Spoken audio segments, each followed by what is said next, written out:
This is the video number 2 of the series on virtual robot module in RoboAnalyzer as a part of RoboAnalyzer based online competition. In the previous video we have looked at what is joint jogging and what is Cartesian jogging in virtual robot module. In the current video we'll look at how to record and playback motion for some Cartesian planning. Okay, and we'll try to draw a cube and then play it back.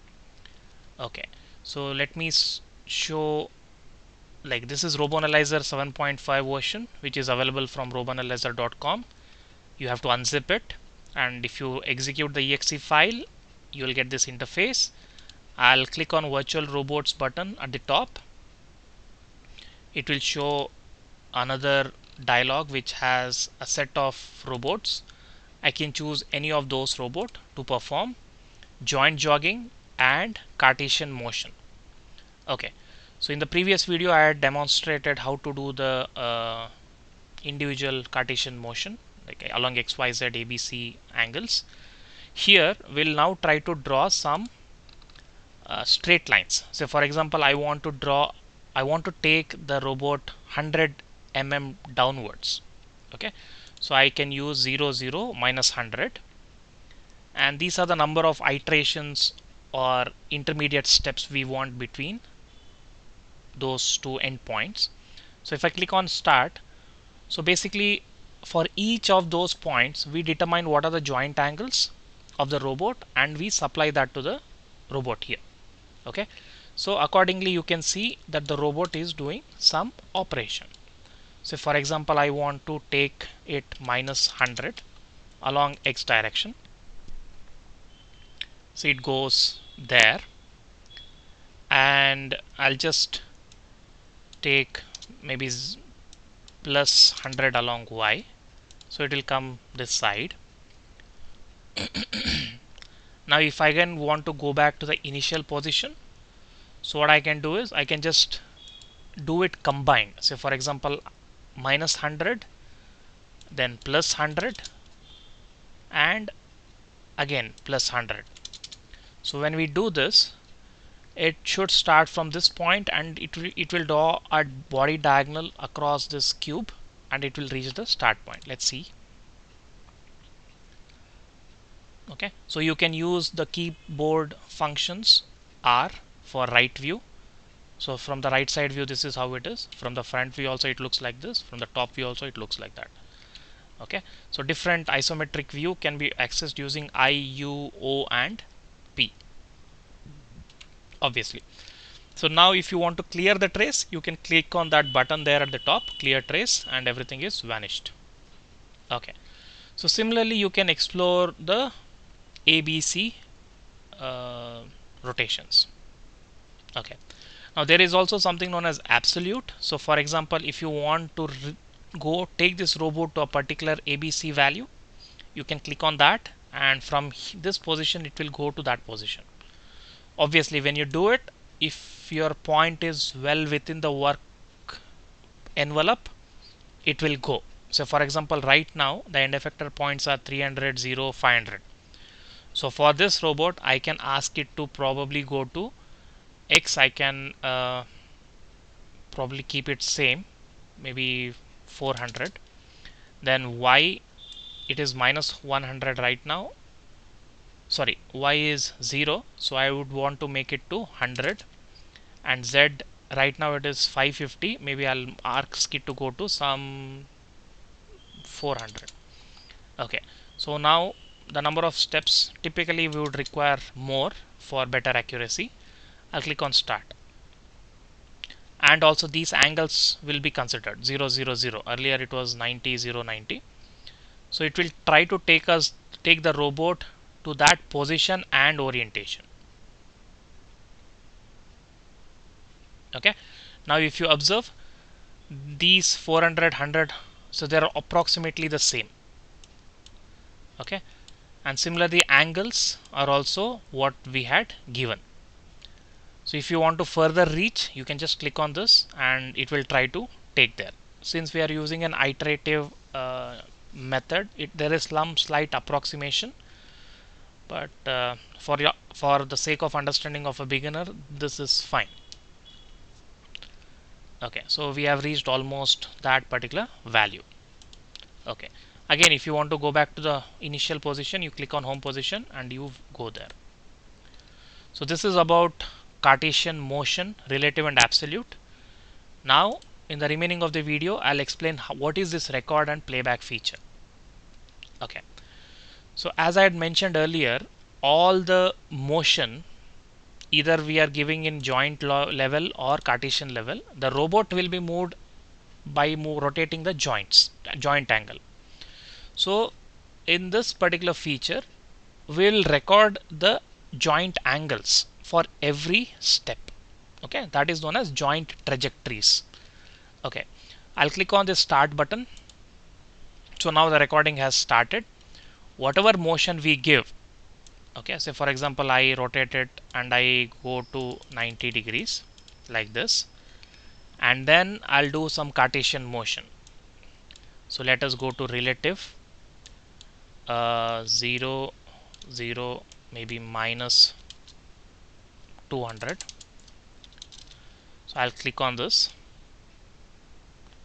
So the robot is going down.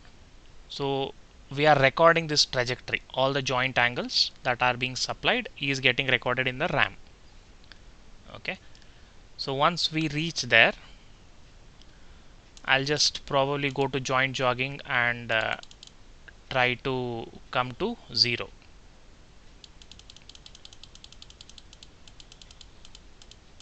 Okay, so I've reached, and again I'll go to Cartesian jogging. Now instead of negative 200, I'll have plus 200. So the robot will go up. All these motions are getting recorded.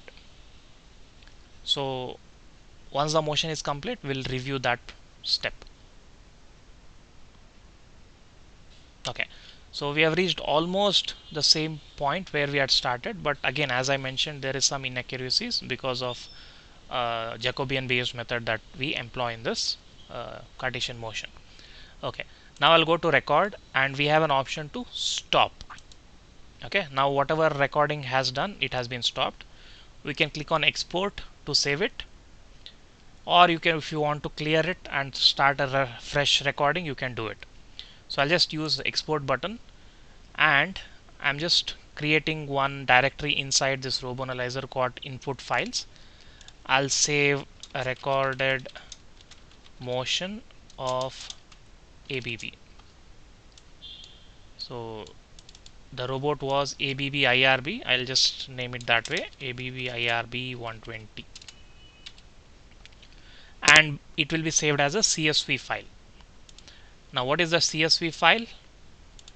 So inside this I have recorded motion, which can be opened either in Notepad, or you can use Microsoft Excel or any other spreadsheet application. Here you can see it just has 6 columns.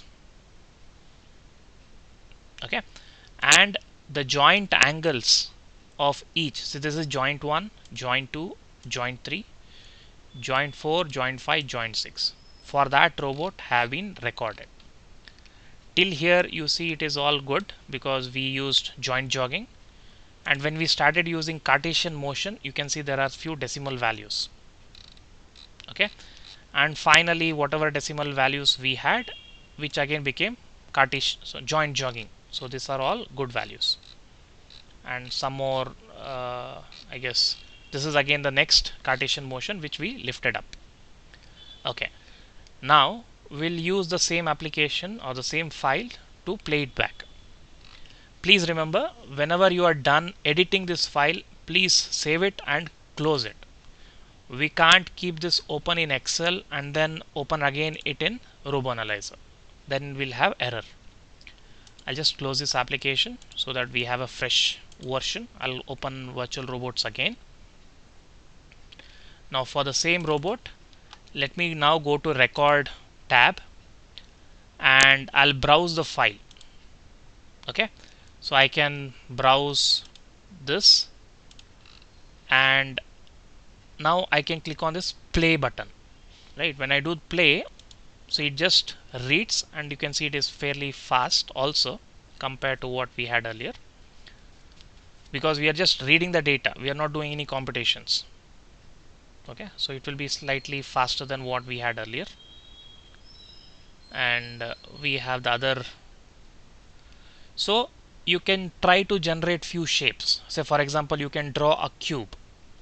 Okay, and you can try to play it back.